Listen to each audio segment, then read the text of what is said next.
Salam sejahtera di dalam nama Tuhan Yesus Kristus, satu-satunya yang benar. Kembali bersama dengan saya mengajak saudara-saudara sekalian belajar tentang kebenaran kitab suci. Kali ini saya mau mengajak saudara-saudara sekalian belajar tentang Markus 12 ayat 19 sampai dengan ayat 27. Konteksnya apa sih dari perbincangan antara Yesus dan orang Saduki? Yang pertama, Yesus berbicara tentang kebangkitan. Jadi ada kebangkitan orang mati, sedangkan orang Saduki itu tidak percaya tentang kebangkitan, ya, tidak percaya. Jadi mereka itu maksudnya orang Saduki bikin skenario untuk mengejek Yesus.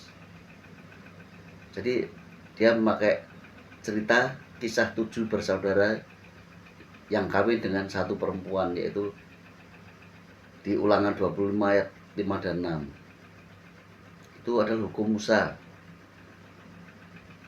tentang Ulangan 25 ayat 5 dan 6 itu tentang perkawinan ipar. Jadi kalau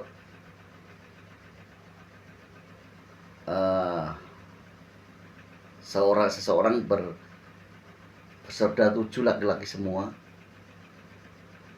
punya istri, lalu kakaknya itu meninggal, adiknya harus meneruskan perkawinan itu, ya. Jadi kalau istilahnya mengejek Yesus, ya. Yesus kan bercerita tentang kebangkitan. Jadi kalau ada kebangkitan, ya, ada kebangkitan ini menurut orang Saduki, nanti di surga siapa yang menjadi suami dari perempuan itu? Kan 7 bersaudara, apakah bukan rebutan? Kira-kira begitu ejekannya, kira-kira. Jadi jawaban Yesus punya 2 poin utama, ya. Yang pertama, kamu sesat karena tidak mengerti kuasa Allah. Yesus bilang hidup setelah kebangkitan itu beda dengan ketika di dunia, ya. Jadi kebangkitan setelah kematian di akhir zaman nanti, atau hidup di surga dan surga atau setelah kebangkitan itu nggak sama dengan cara kehidupan di bumi ini. Karena orang Saduki tidak percaya kebangkitan, nanti ada kebangkitan, tidak percaya, ya. Kehidupan kekal itu seperti malaikat, bukan berarti jadi malaikat tanpa jenis kelamin, bukan. Tapi langsung urusannya dengan Allah, ya.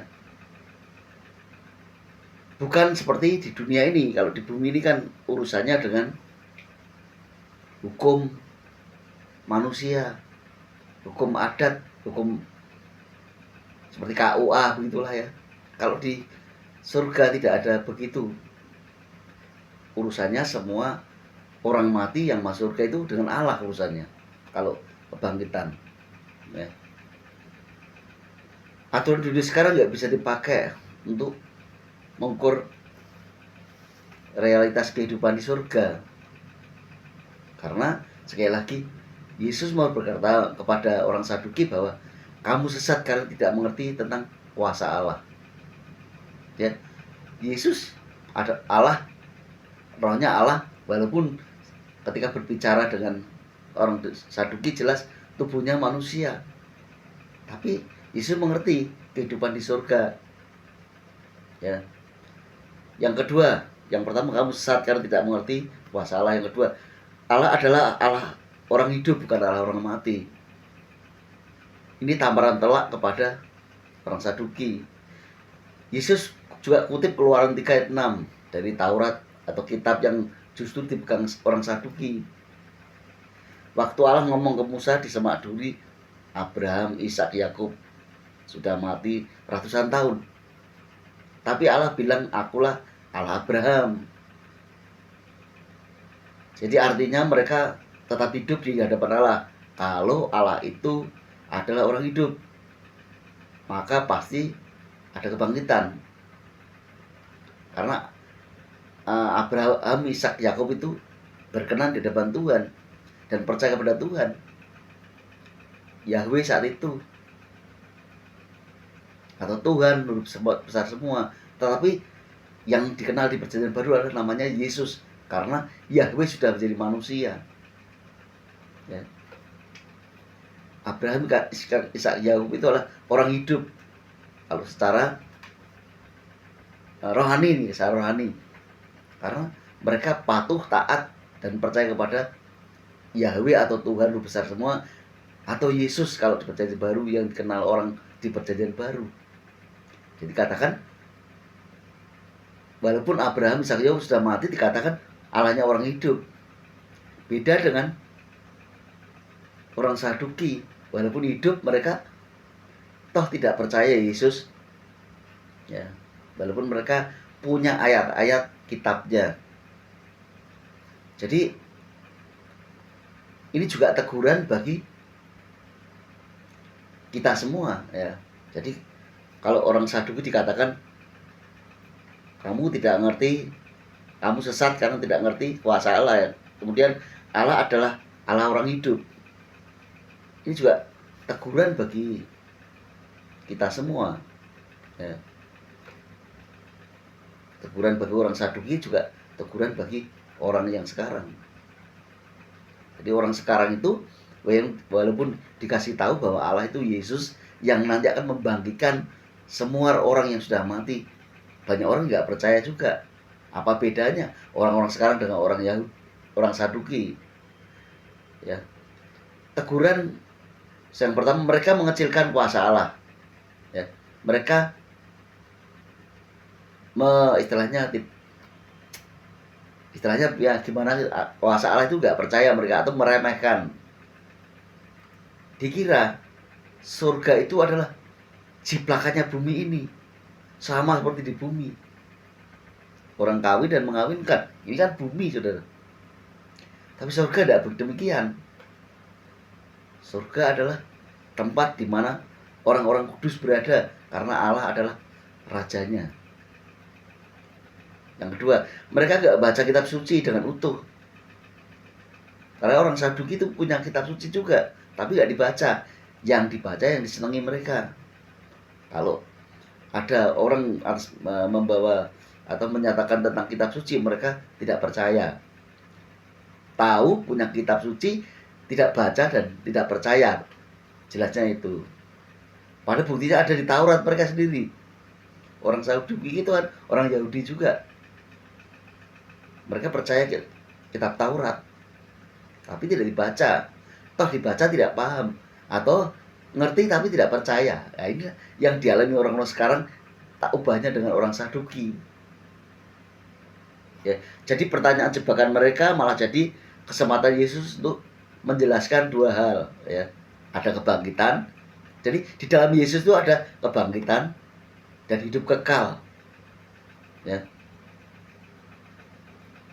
Jadi dari pembacaan Markus 12 ayat 19 sampai 27 itu menyatakan bahwa orang Saduki sesat karena tidak mengerti kuasa Allah. Selanjutnya, Allah adalah Allahnya orang hidup. Orang Saduki itu hidup tapi mati, ya. Sedangkan Abraham, Ishak, Yakub walaupun sudah mati, mereka dianggap orang hidup, karena ketika hidup mereka percaya dengan apa yang disampaikan Allah, Yahweh saat itu, atau Tuhan huruf besar semua. Kalau perjanjian baru adalah Yesus. Yang kedua, mereka mengecilkan masalah. Jadi mereka menganggap surga itu kayak gambarannya, fotokopinya bumi. Ada kawin mengawinkan. Enggak, ya, enggak begitu. Kita percaya itu. Jadi selanjutnya Yesus menegaskan bahwa kebangkitan orang mati itu ada. Hidup kekal itu juga ada. Apakah saudara mau seperti orang Saduki yang punya Taurat tapi tidak percaya, atau tidak dibaca, atau dibaca tidak paham, atau paham tidak percaya? Itu sama saja dengan orang sekarang. Ya. Jadi ayo percaya kepada Yesus Kristus. Kalau Abraham, Ishak, Yakub percaya kepada Yahweh atau Allah yang Maha Tinggi, itu siapa? Kita kenal namanya, punya nama Yesus Kristus. Dan nanti saat dibangkitkan, kalau saudara tidak percaya saat ini, sampai saudara mati, dibangkitkan tapi saudara masuk neraka. Tapi ketika ada teguran atau penyampaian firman saat ini yang mengajak orang untuk percaya kepada Yesus Kristus sebagai satu-satunya Allah itu, dia adalah penguasa di surga di bumi. Lalu berbalik arah dan tidak percaya jadi percaya. Saudara dibangkitkan tapi masuk surga. Pilih yang mana? Apakah surga ataukah neraka? Saudara hidup tapi sebenarnya saudara mati. Sampaikan, kiranya berkati saudara-saudara. Haleluya. Amin.